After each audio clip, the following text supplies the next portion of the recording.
E você bota shop a panha, mita seguro botar meta wake panha e sempre wake label. Bota pun travo mes, ok, great, mas compre panha, pero como ita vai cuidar? Algo uma beleza manesa aqui, você que o mês não pode ser limpo, e se a realidade boa que mais leu, botou a inteira na fine, algum dia não consigo pode tirar da washing machine, outro não botar com lava na mão, e certo dia não com gewoon weg, bom não que arrisca. O pedir nós tampouco não compreender que o label tabisa. O que é que men?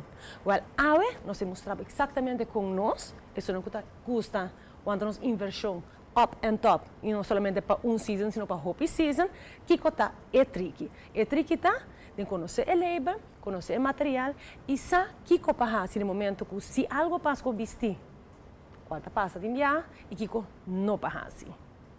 Moda. Vamos começar com o símbolo na riba do label.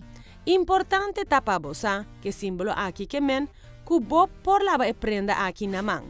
É aqui neutro banda que men cubo no por lava e prenda cu água. É símbolo aqui que men cu no por strica e panha.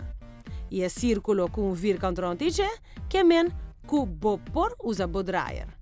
É com X dor DJ neutro banda? No. É círculo com X dor DJ que men que proíbe para dry clean. Mais complicada é P aqui, por exemplo, que men dry clean. Dizem certo produto que para sibo mahusa e para outro não.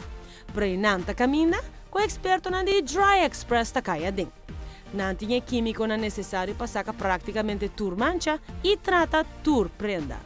Pero experto não te remarcar qual contrário que o opinião pensa, se algo baixa arriba bo, o panha, no purva di aquele que soda water ni agua, pero más bien just dab com napkin.